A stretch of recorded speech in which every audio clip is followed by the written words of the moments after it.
Good morning, students. Now, today in this lecture, we are going to discuss what is software engineering, why do we need software engineering, and all the other topics are going to be discussed here. First of all, let us see what is software engineering. A software engineering is an engineering branch which is related for the development of a software product using distinct scientific principles, methods, and procedures. The result of this software engineering will be a well organized and a reliable software product. Why do we need software engineering first of all? Prior to that, a software engineering was found out by a different computer scientist, that is Fritz Breuer, a German computer scientist, defined software engineering as it is an establishment to use the sound engineering principles in order to obtain economically software that is reliable and work efficiently on real machines. Need of software engineering. The need of software engineering arises because of the higher rate of change in user requirements and environment on which the software is working. The first one is the large software. As the size of the software becomes large, engineering has to step into a different scientific processes. Scalability. If the software process were not based on scientific and engineering concepts, it would be easier to recreate new software than to scale an existing one. Cost. As hardware industry has shown its skills, a huge manufacturing has lowered down the price of computer and electronic hardware. But the cost of the software remains high if proper process is not adopted. Dynamic nature. The always growing and adapting nature of the software hugely depends upon the environment in which the user works. The nature of the software is always changing. New enhancement need to be done in the existing one. This is where the software engineering plays a good role. Quality management. Better process of software development provides better quality and software product. Objectives of software engineering. There are some objectives in software engineering, that is maintainability. It should be feasible for the software to evolve and meet the changing requirements. Correctness. The software product is correct if the documents and the requirements are specified in the SRS document have been correctly implemented. Reusability, which means that the product has a good reusability. If different modules of the product can easily be reused to develop new products. Testability. Here, software facilitates both the establishment to test the criteria and also the evaluation of the software with respect to those criteria. Now, let us see about the reliability. It is an attribute of software quality, the extent to which a program can be expected to perform its desired functions over an arbitrary time period. Portability. In this case, software can be transformed from one computer system to another environment as well. In this case, software allows different systemic constraints and user needs to be satisfied for making the changes to a software. Software is more than just a program code. A program is an executable code which serves some computational purpose. Software is considered to be a collection of executable programming code associated with the libraries and documentations. Software, when made for a specific requirement, it will be called a software product. Engineering, on the other hand, is all about developing products using well-defined scientific principles and methods. Now let us see evolution of an art into an engineering discipline. Software engineering principles have been evolved over last 60 years with the contribution from the numerous researchers and software professionals.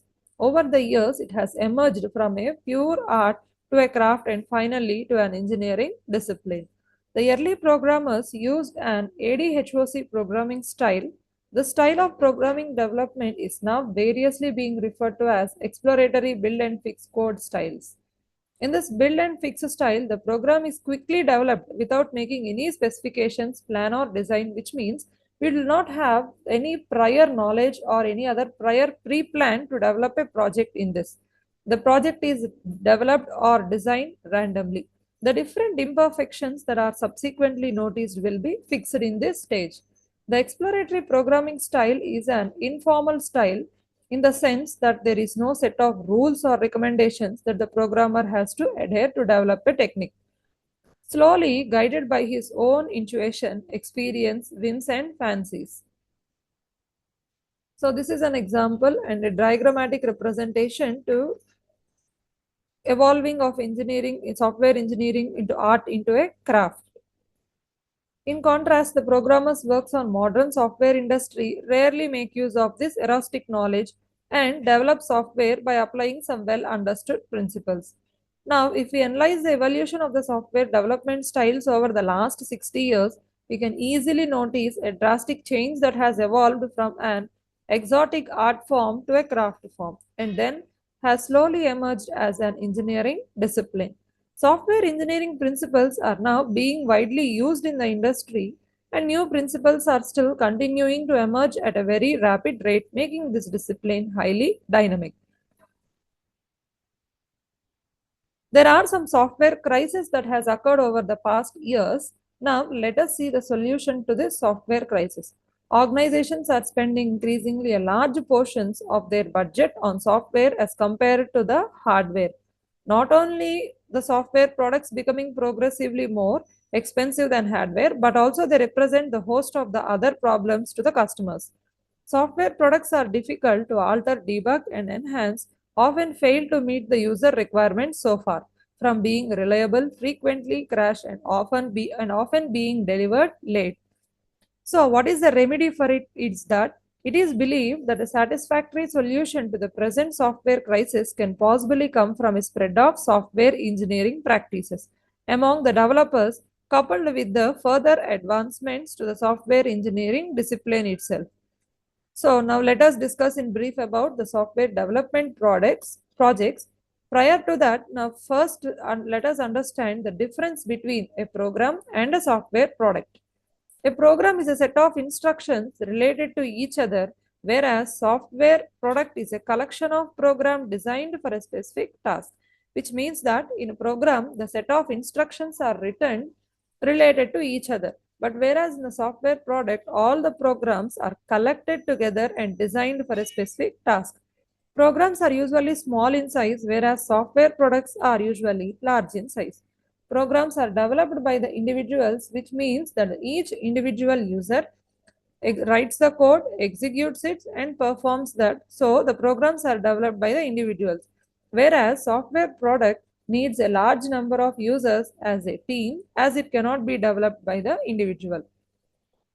In program, there are no documentations or any other documentation processes are not required. But whereas in a software product, proper documentation and a well-documented user manual is prepared. Development of a program is unplanned, non-systematic, but for the development of a software product, a well-systematic design and organized planned approach is required. Programs provide limited functionality and less features, whereas software products provide more functionality as they are big in size. So now let us see how many types of software development projects are there. First one will be the generic software. It is a class of software that can be used for a number of different purposes without requiring any modifications. For example, consider a spreadsheet application is generic because the off-shelf package can serve an accountant for the finance, for engineers, for calculating, modeling, and for forecasting, and so on without any modifications. The development team draws up the product specification on its own. Of course, it may depend on design discretion, on feedbacks collected from a customer and large number of user or clients. The opposite to the generic software is bespoke software, where the software is specially adapted for a suit client and also called a tailor-made software. Software development outsourcing essentially describes a situation in which an organization chooses to hire a third-party programmer to offer services related to the software development. By handling out essential business processes over a specified third-party companies are, then we'll be able to manage the most complex tasks. Software outsourcing can be beneficial in certain situations like struggling to find skilled developers or developing some specific parts of a modules or a particular product in cost effective by another company. So now let us see about software process and project matrices that are required. The software matrices include measures, metrics, and indicators. Measures means it provides a quantitative indication of the size to some product and process attribute. Measurement is an act of obtaining a measure. Metric, it is a quantitative measure of a degree to which the system component or processes to give an attribute. Indicator. It is a metric or combination of matrices that provides the insight into software process, a software project or the product itself. Process indicators enable software project managers to access project status, track potential risks, detect problem area, yearly adjust workflow or tasks, and evaluate team ability to control the product quality. Project matrices. In software engineering, a software development process is an act of dividing software development work into the distinct phases to improve design, product management, and project management. There are some matrices that pertain to process quality. They are used to measure the efficiency and effectiveness of the various processes. Private process matrices. These are not only for known only for the individual or only for the specific team that is concerned. Public process matrices enables the organizations to make strategic changes to improve the software process. These characteristics can be used to improve the development and maintenance of the activities of the software. So now let us discuss about the project matrices. These are the matrices that pertain to project quality. They are used to quantify defects, cost schedules, productivity, and estimation of various project resources and deliverables. Software project matrices are used by the software team to adapt the project workflow and technical activities. Project matrices are used to avoid development schedule delays, to mitigate the potential risks, and to access the product quality on an ongoing basis. Every project should measure its inputs, outputs, and results. So now let us see about the emergence of software engineering. That is how the software engineering is evolved, how long how long is the time that it has been evolved, and all the other factors. So first one will be the exploratory program developing style. It is an informal development style where the programmer will make use of his own intuition to develop a program rather than making use of systematic body of knowledge, which means he does not contact any other managers or other suggestions, but he starts himself, and here the programmer will have a freedom to choose the activities using his own to develop a software. In an exploratory development style, it will be successful only when used for developing small projects but not a professional software. Developing professional software using the exploratory program development style will definitely lead to a risk of errors.